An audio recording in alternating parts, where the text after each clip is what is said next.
Hey everyone, welcome back to our English learning channel. Today, you are going to hear one of the most amazing and emotional stories ever. It's the real-life story of Jim Carrey, the famous actor and comedian who made the whole world laugh, but cried when no one was watching. You may know him from funny movies like The Mask, Dumb and Dumber, or Bruce Almighty. But do you know the pain behind the smile? He was once a poor boy living in a van, dreaming of becoming a star. He didn't give up, and today we'll show you how he made it. So, don't go anywhere. This story is full of life lessons, motivation, and easy English for you to learn. If you're new here, hit the subscribe button, like the video to support our work, and tell us in the comments, who is your favorite actor and why? Now, let's begin the story of Jim Carrey. Jim Carrey was born on January 17th, 1962, in Canada. His family was not rich. His father, Percy, was a musician who later worked as an accountant. His mother, Kathleen, had health problems and often stayed at home. Jim was the youngest of four children. From a very young age, he loved making people laugh. At home, he made funny faces and sounds. He copied voices and did little shows for his family. He dreamed of becoming a comedian one day. But life was not easy. When Jim was a teenager, his father lost his job. The family had no money. They had to live in a small van parked near a factory. Jim and his brother worked as janitors, cleaners, in the factory to help the family. After school, Jim worked hard cleaning toilets and floors. He was tired, sad, and sometimes angry. But deep inside, he still had his dream. He started writing jokes. He wanted to try stand-up comedy. When Jim turned 15, something inside him grew stronger, a deep desire to stand in front of people and make them laugh. At home, he made his family laugh all the time. At school, his classmates giggled when he made silly faces or acted like animals.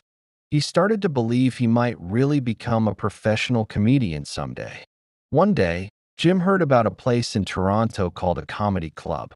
It was a small theater where people could go up on stage and tell jokes to a live audience.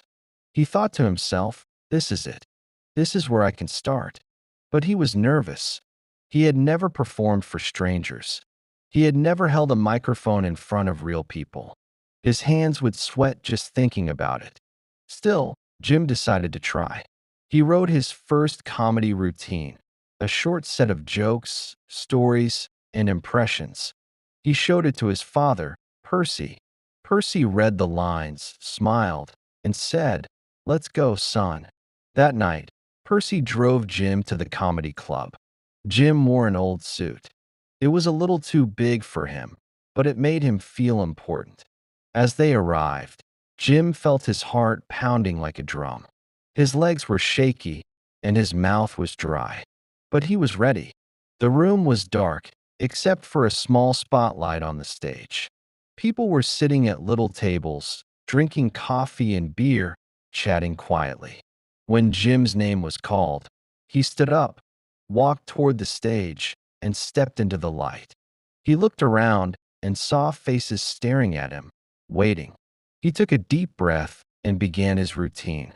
But something strange happened. Nobody laughed. Not at the first joke. Not at the second. Not even a smile. The room was silent. Heavy, awkward silence. Jim's voice started shaking. His hands were cold. He tried harder, spoke faster, made a funny face, but still nothing. One person in the back coughed. Another person whispered something to their friend. A man in the corner rolled his eyes. Jim felt like the floor was falling under him. He was not just failing, he was failing publicly. After a few painful minutes, he finished his set and walked off the stage. There was no applause, no cheers, just silence. He went straight outside and sat on the curb. Tears filled his eyes. The cold night air hit his face, but he didn't care. He felt ashamed, embarrassed, and heartbroken. His father sat beside him and didn't say much at first. He just sat there quietly, letting Jim feel everything. After a while, Percy put his hand on Jim's shoulder and said gently, "That wasn't your night. But it doesn't mean it won't happen." Those simple words gave Jim something, a small spark of hope. Jim didn't quit. He went home, looked at his jokes again, and asked himself, why didn't they laugh? He realized something important. It's not enough to be funny at home. You need to learn how to connect with strangers. So Jim started working harder. He watched famous comedians on TV. He wrote down their jokes, studied their timing, their body language, their voice. He stood in front of the mirror every day, practicing his expressions. He twisted his face into silly shapes, raised his eyebrows, widened his eyes, made his lips move like rubber. He wasn't just telling jokes anymore. He was building a comedic weapon, his face, his voice, and his energy. Over the next few months, Jim went back to the comedy club again and again. Sometimes it was still hard. Sometimes people still didn't laugh. But little by little, things got better. He started to understand what worked. He learned how to start a show with something easy and relatable. He found ways to read the audience, feel their energy, and guide their laughter. He became more confident. He began doing impressions, copying celebrities, TV hosts, and singers. People loved it. They started clapping. They started cheering. They started to remember his name. By the age of 19, Jim was performing in different clubs across Canada. He wasn't rich. He wasn't famous. But he had something better: momentum. The boy who once cried on the sidewalk was now making full rooms roar with laughter. But deep in his heart, Jim knew something. If he wanted to become a true star, if he wanted to make movies and change the world with his comedy, he would have to leave everything behind and go to Hollywood. Jim was now 19 years old. He had become a popular young comedian in Canada. People came to clubs to see the guy with the crazy face. But Jim had a dream that was much bigger than performing in small clubs. He wanted to become a movie star. He wanted to make millions of people laugh, not just hundreds.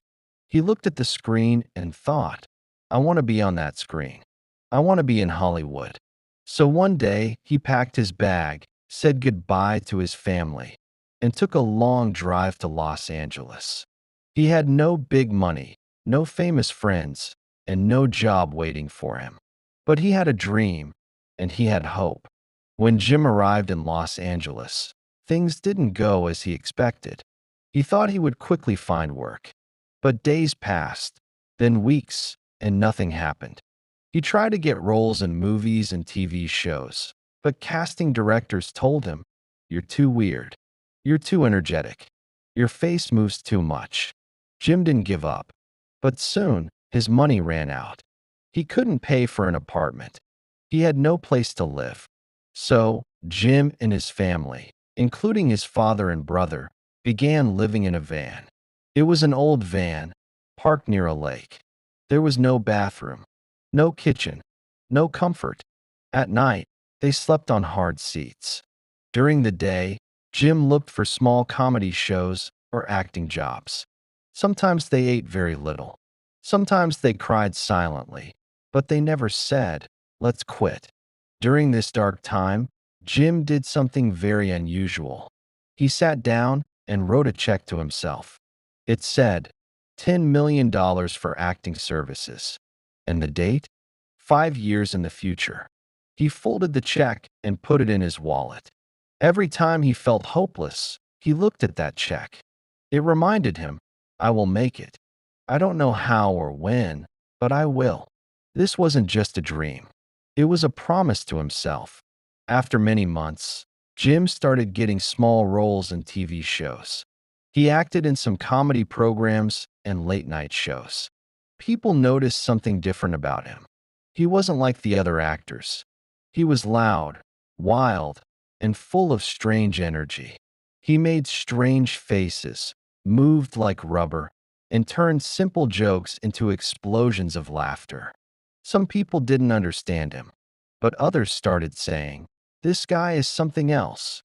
He finally got a spot on a popular show called In Living Color, a sketch comedy series. Millions of people saw him on TV every week. He played funny characters, wore costumes, and became known for his over-the-top style. Jim was no longer just a boy from Canada. He was now a rising star in American comedy.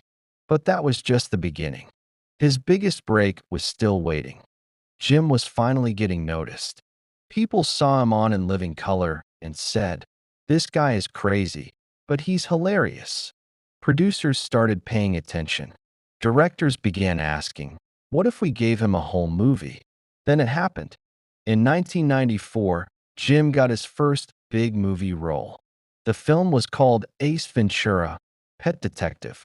Nobody knew if it would be a success. In fact, many people thought it would fail. They said Jim was too wild, too strange, too silly. But when the movie came out, it was a huge hit. People loved Jim's energy, his weird faces, his funny voice. He ran, jumped, talked to animals, and acted like nobody else ever had. Audiences laughed so hard, they cried. Suddenly, Jim Carrey became a household name. He wasn't just a TV comedian anymore. He was a movie star. After Ace Ventura, everything changed. That same year, Jim made two more blockbuster movies. One, The Mask, a film about a shy man who finds a magical green mask that turns him into a crazy, cartoon-like superhero. Two, Dumb and Dumber, a silly road trip comedy with Jim playing one of the dumbest, funniest characters ever seen. Both movies became international hits. People around the world knew Jim Carrey now. He was on posters, on magazine covers, on talk shows. He was unstoppable. In just 1 year, Jim had gone from living in a van to becoming one of the highest paid actors in Hollywood. And then, something incredible happened. Remember that check he wrote to himself for $10 million? Well, after his next movie, Dumb and Dumber, Jim was paid exactly $10 million. He took out that old, wrinkled check from his wallet. He smiled, and he knew. It came true. Jim continued to make hit movies, Liar Liar, Batman Forever, The Cable Guy. But there was something more inside Jim, something deeper. He didn't just want to be funny. He wanted to touch people's hearts. So in 1998, he starred in a movie called The Truman Show. It was different. It was emotional. It was powerful. Jim played a man who lived his whole life inside a fake world, a reality TV show, without knowing it. The film wasn't just funny. It made people think. It made people feel. It showed the world that Jim Carrey was not just a clown. He was an artist. Critics were amazed. He was nominated for awards. People finally saw another side of him, the man behind the madness. By the late 1990s, Jim Carrey was on top of the world. His movies were breaking records. Millions of people around the world were laughing because of him. But inside, Jim was not always happy. People thought he had everything: fame, money, success. But Jim started feeling empty.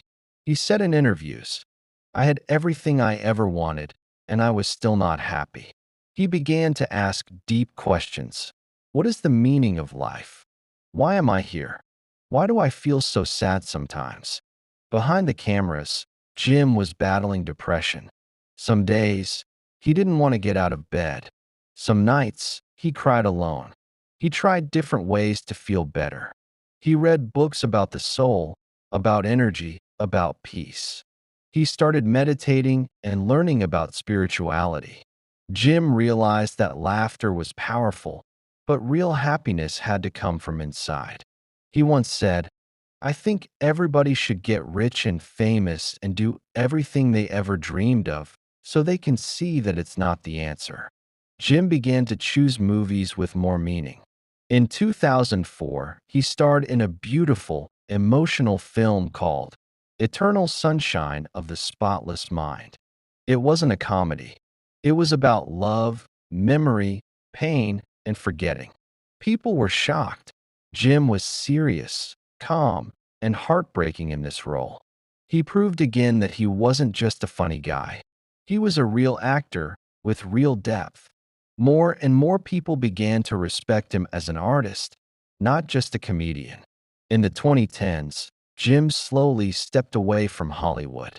He stopped making big blockbuster movies.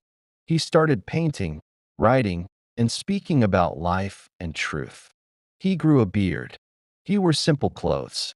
He said he didn't care about being famous anymore. Jim began giving spiritual talks and sharing deep ideas. He said things like, "I am not Jim Carrey. Jim Carrey is a character I play." He talked about letting go of the ego, about being present and living in the now. Some people didn't understand. They thought he had lost his mind. But others saw something real, a man who had been through everything and finally found peace. As Jim grew older, he became more quiet, more peaceful, and more free. He wasn't chasing fame anymore. He wasn't trying to impress anyone. He just wanted to be himself. Jim began spending his time painting beautiful pictures. He shared videos of his art studio. He painted emotions, ideas, pain, and love with colors and soul. People saw a different side of him. Not the loud comedian, not the Hollywood star, but a deep, thoughtful, creative human being. Jim also began sharing his life lessons with others. He spoke at universities and events. He told young people, "You can fail at what you don't want, so you might as well take a chance on doing what you love." He talked about following your dreams, but also about not letting the ego control you. He said that true freedom comes when you stop pretending, when you accept who you really are, without masks, without lies, without fear. In recent years, Jim has appeared in fewer movies. But in 2018, he returned to acting in a special way that he played a kind, soft, and emotional character in a TV show called Kidding. This wasn't the old Jim. It was a mix of comedy, sadness, and deep human feeling. It was beautiful. It showed that even after all these years, Jim still had the power to touch hearts. People loved it, not because he was funny, but because he was honest. Today, Jim Carrey is living a calm and quiet life. He still paints. He still writes. And sometimes he still laughs. But more than anything, he wants people to know that they are enough. He wants people to know, you don't have to be famous to be happy. You don't need millions of dollars to feel rich. You don't have to be perfect to be loved. Jim believes that every person has a light inside, a light that doesn't need permission to shine. And that was the story of Jim Carrey, a boy from a poor family who lived in a van, who wrote his dreams on paper and turned them into reality. But in the end, he discovered something more important than money or fame. He discovered that the greatest success is to be yourself. He taught us that it's okay to feel sad sometimes. It's okay to search for meaning. And it's always okay to laugh, even when life is hard. Jim's journey reminds us that we don't have to wear a mask to be loved. We just have to be real, kind, and true to ourselves. Did you enjoy Jim Carrey's inspiring story? Then don't forget to like the video if you learned something new. Share your thoughts in the comments. What part of Jim's story inspired you the most? Subscribe to our channel for more easy, powerful English stories. This is more than just English learning. It's about learning from the lives of real people. So stay with us, and let's grow together, one story at a time.